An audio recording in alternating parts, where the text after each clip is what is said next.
Are you a big fan of Rising of the Shield Hero? Are you curious about some of the strongest heroes in the anime as of Season 1? Well then you're in luck, as this is the place to come to find out. Welcome back to Comet's Top 5s, where today we will be counting down our picks for the top 5 strongest heroes in Rising of the Shield Hero. If you want to see more content like this, make sure to like the video, hit that subscribe button, as well as click that bell icon for notifications on upcoming content. Before we proceed, I want to give you a quick spoiler warning, as in this video we will be talking about all of the legendary heroes and vassal wielders that appeared in the first season of the anime. You have been officially warned, and with that said, let's jump right into our top 5 picks, shall we? Number 5, Motoyasu. Motoyasu had to make our list at number 5, because although he may be strong compared to Ren or Itsuki, he is easily one of the weakest heroes mentally in the anime. He never seems to think for himself, and is always making messes for Naofumi to clean up. He is more of a shoot first, ask questions later kind of guy, which is why he is easily manipulated into believing Naofumi was always his enemy. Even after realizing that he had been lied to by Bitch, Motoyasu still had a hard time believing she would ever betray him. Not to mention, he also isn't a very good team player, as he is always trying to do his own thing with no regard for those around him. On top of all this, compared to Naofumi and the vassal wielders from another world, Motoyasu isn't even considered a threat due to the fact he took his powers for granted from day one. I hope in Season 2, we get to see Motoyasu shed some of these pathetic layers and become a better, more reliable character. But who knows? Number 4, Therese. Now of course we had to have some of the vassal wielders on this list, because they are stronger than most of the legendary heroes as of Season 1. Therese is first seen towards the end of the first season, in episode 22, where the heroes go to an island to level up faster. Therese and Lark were two of those passengers Naofumi met on his travels to the island.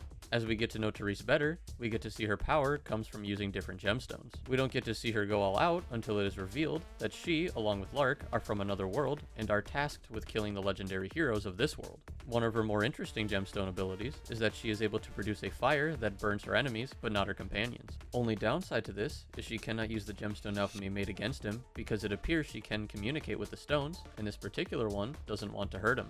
Other than that, not much else is known about Therese yet, but I am hoping we get to see more development as the series continues. Number 3, Lark. If we have Therese on this list, we have to have Lark, as they are pretty much a package deal.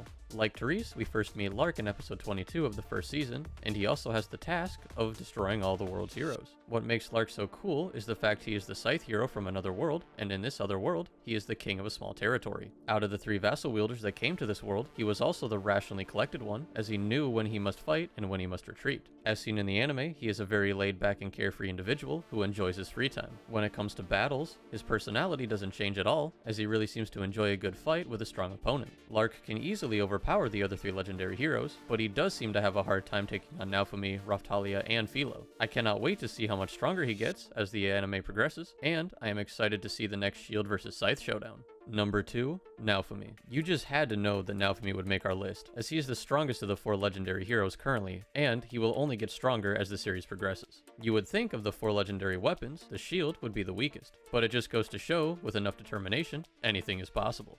This, coupled with the betrayal he faced at the beginning of the series, led him down a path to true power and strength. What arguably makes Naofumi so strong is not only the cursed series he unlocked due to his rage from being betrayed, but also the fact he didn't take his situation for granted like the other heroes. Being an outcast, Naofumi had to work harder than most to survive. In doing so, he builds a party of members he can truly trust, and these bonds further cement his goals and form his actions to that of a true legendary hero. Over the series, we get to see him use some insanely powerful shields and abilities, but looking back, each of those moments was in defense of someone or something he wanted to protect, regardless of what happened to him, and that's why he takes our number 2 spot on this list. Now we can't have a top 5 list without some honorable mentions. Ren.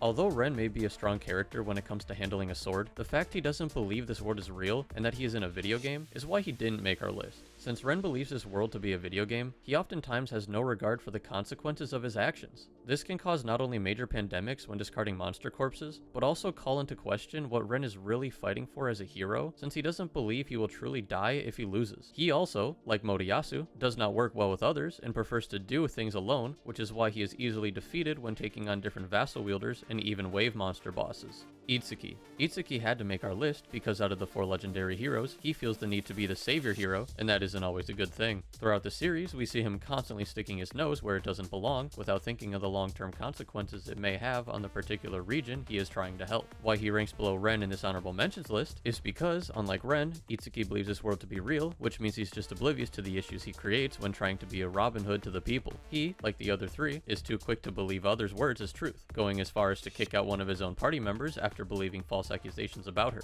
You'd think after what happened to Naofumi, he wouldn't be so quick to judge, but I guess Itsuki just never learns. Number 1. Glass. Glass had to make our list at number 1. Because of all the heroes and vassal wielders introduced in Season 1, she is definitely the strongest. Now I know some of you may be confused as to why I put Glass above Naofumi on this list. Well, let me explain. In Season 1, of all the fights we see between Glass and Naofumi, although he does get the upper hand with the Soul Eater shield, the only way he escaped death was by running away or having help from his party members. Not to mention, when he realized he couldn't defeat her, his instinct was to sacrifice himself like he did to defeat the Pope. When it comes to raw strength, Glass has the advantage, as none of his abilities besides Soul Eat come close to hurting her. Her tortoiseshell cracker blasts right through Naofumi's defenses, his fire isn't hot enough to burn her, and his Iron Maiden isn't strong enough to contain her. Glass is by far the strongest hero currently, not only because of her raw strength, but also her determination to save her own world from destruction. I cannot wait to see her face off against the Shield Hero again in Season 2, as both of these characters not only get stronger physically, but mentally as well. It's going to be a bloodbath. Well, that's our picks for the top 5 strongest heroes in Rising of the Shield Hero. What do you think of our top 5? What heroes would you have added or changed? You can let us know in the comments down below. Don't forget to like the video, hit that subscribe button, and click that bell icon for notifications on upcoming content. As always, thank you for tuning in to Comet's Top 5s, and I will see you on our next top 5 video.